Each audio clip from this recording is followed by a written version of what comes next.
My name is Michelle, and I'm a life coach dedicated to helping people to overcome trauma that has come about as a result of emotional abuse. Today's topic is trauma-induced codependency. No one likes the word codependent. When somebody says, oh, you were in a relationship with somebody toxic, somebody narcissistic, oh, you're codependent.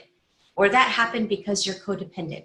To me, it's almost like there's a blame, as if it's like your fault this happened to you. And that is completely disempowering. So I want to talk about 5 ways that toxic parents wind up creating trauma-induced codependency. And when I say creating, it's not that I'm not wanting to take responsibility for any changes that I've had to make. And I'm not trying to encourage other people to not take responsibility as well. The truth is that what happens to a child in their childhood, the upbringing they have when it comes to toxic parents, it's not their fault. There's no responsibility that should be on the child as to what happened to them. However, as adults, we do have the responsibility to understand the dynamics of what happened, how it's affecting our life, and what we can do to change. So in this video, I want to point out where it comes from, because that's the only way we can heal. It's not because I'm trying to blame shift it onto someone else, but until we understand why it happened and how it happened, we can't change how it's affecting us now in the present moment. So let's get started with the dynamics of toxic parents, narcissistic parents, and how they create, fabricate, and strengthen codependency, trauma-induced codependency in their children. So the first symptom of trauma-induced codependency, and these are not in any specific order, is someone that erases all assertiveness from their personality. And the reason that this comes about is the first couple of years of a child's life, they do, feel, and act how their parents want, basically. And the way this comes about is once a child reaches what they call the terrible twos, when they actually start to explore outside of their parent, they actually start to realize that, okay, that's mom and this is me, and who do I want to be? How do I feel? And they start exploring. They realize that everything they do that is not in harmony with their toxic parent is met with extreme retaliation. If they say no or they don't comply, they're met with a narcissistic rage, the look of contempt that is extremely frightening to a child, and yet their life is dependent on this person that is causing this fear in the child. So quickly, the child starts to realize, oh, when I say no, this retaliation, this conditional love comes about, and that is awful. That feels awful. Or if I say left when my parent says you should go right, then I'm met with such rejection, such abandonment, it feels so awful that I will erase assertiveness from my personality. It is less painful for the child to erase their assertiveness, their individuality, than to deal with the narcissistic rage and the abandonment that the parent thrusts on the child when they are acting as an individual. The end result of that is a child that grows up and has no assertiveness. Now you're an adult, and logically, you know, I can be assertive. Logically, you know, I can say no. I can have a different opinion. And yet you can't seem to put that into practice at the moments that it calls for it. It's almost like you revert back to that child with that same fear. That life or death fear comes up every time assertiveness is called for, every time you have to give a different point of view. It's like you're stuck feeling that same fear. And so you're an adult with no assertiveness, no ability to say no, afraid of having your own opinion or expressing something different. The second symptom of trauma-induced codependency is that your value or your worth is dependent on how others see you or what you're able to do for other people. So how does this happen? How is this trauma-induced codependency behavior? Children are extremely intelligent.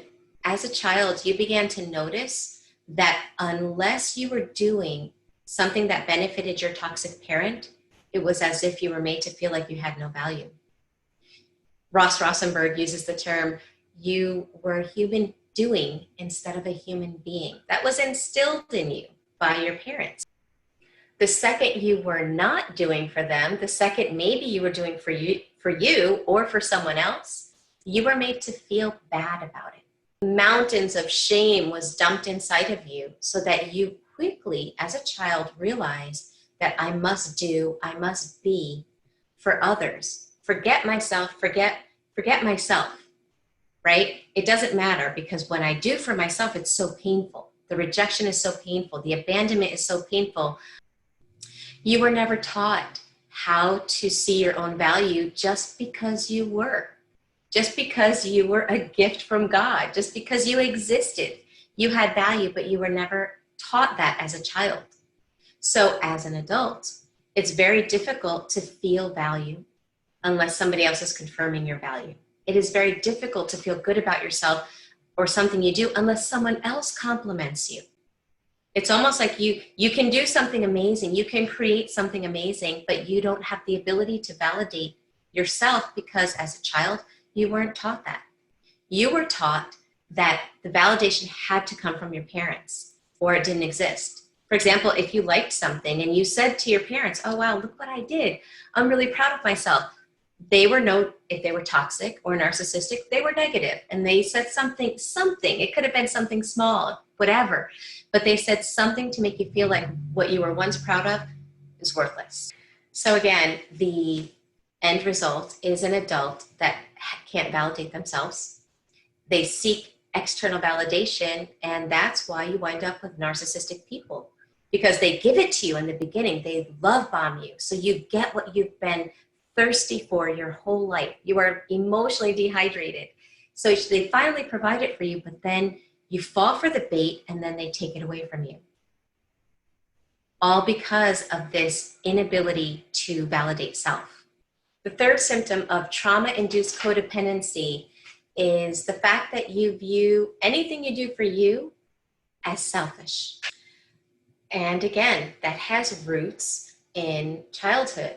So as a child, your basic needs were made to feel like a burden. And I mean basic needs like eating, drinking, clothing, love. Anytime you asked for any of those things, anytime you needed, because these aren't wants, these are needs. Anytime you needed any of those things, you were made to feel like you were asking for $1 million. You were asking the impossible. You were asking what you didn't deserve. You were asking for more than you should be asking for. There was something wrong with what you were asking for. Again, children are smart. So as a coping skill, a child will stifle their needs. If they're thirsty, they won't tell their parent. They won't ask for something because they know that it's met with an anger that is overwhelming for a child to process. That coping skill grows with the child into adulthood to the point that the adult child of narcissistic abuse now views their needs as a burden. And so they put their family, they put their partner above themselves, which is exactly excellent bait for somebody toxic. Somebody toxic doesn't want to have to give to you. They don't want anything reciprocal. They want you to give, give, give. Well, when you feel like doing something for yourself, including taking care of your own needs, is selfish, then that's what you do. You're just giving all the time until it's exploited. And not only are you giving your time, your resources, your energy, your finances, but you also wind up relinquishing your opinions, your passions, your own thoughts, anything that makes you you. The fourth symptom of trauma-induced codependency is a lack of boundaries. Again, this has its roots in childhood. Children should be taught boundaries from a very young age. It's what protects a child. It's what helps them to have a healthy sense of where they end and another person begins when it comes to emotional boundaries, when it comes to physical boundaries, what is acceptable and what is not acceptable, what is private and what is not private. But with toxic parents, there are no boundaries allowed to be had, whether they're emotional or physical. A toxic parent does not respect boundaries of their child. They don't expect the physical boundaries. They don't expect the emotional boundaries. They don't even respect the emotional boundaries of a child. If a child says, I feel this, they'll say, oh, no, you don't. You feel that. There's no boundary as to what the child is allowed to feel unless it's dictated by the toxic parent, which causes the child to lose touch with self, with who they are, and how to know what they're really feeling. Adult children of narcissistic parents will wind up having a really hard time knowing what they feel. I remember talking to one person and she told me, she's like, Michelle, sometimes people say, how are you? And I just, say the customary, oh, I'm good. She goes, but if I were to really ask myself how I am or what I'm feeling, she's like, I don't even know. I don't know what I feel. I don't know. Again, that comes from a parent that doesn't allow that child to have emotional boundaries. And it's the same thing with physical boundaries. Toxic parents don't allow their children to have physical boundaries. I knew one adult child of narcissistic abuse who told me that her father wouldn't allow her to close the door on the shower. It had to be unlocked and slightly ajar. Why? Well, because that was a boundary and she wasn't allowed to have any. So it really crosses so many lines. And when a child tries to instill a boundary, it's met with so much rage, so much anger. They feel so much fear that they wind up erasing their boundaries. And then they grow up to be people that have no boundaries, that don't even know what boundaries are. Number 5, another symptom of trauma-induced codependency is an overactive fawn response when it comes to your trauma response. So we know there are 4 trauma responses. There's fight, flight, freeze, and fawn. A trauma-induced codependent has an overactive fawn response. The fawn response is when you basically do, say, think, act, feel whatever the other person wants you to do, say, act, think, or feel. You do whatever is needed. You serve that person. And that comes about because as a child of a toxic parent, a narcissistic parent, or any kind of emotionally abusive or neglectful parent, your life is scary and confusing. You're met with rage for being assertive, for being an individual. You're met with rage for having a need.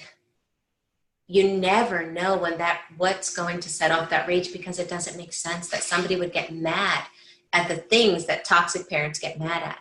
So there's no consistency in your life. There's no safety. There's no clear path as to what to do to clearly avoid that anger, because the second you think you know, they change the goalposts or they change the rules. So you never know when that anger is going to come about.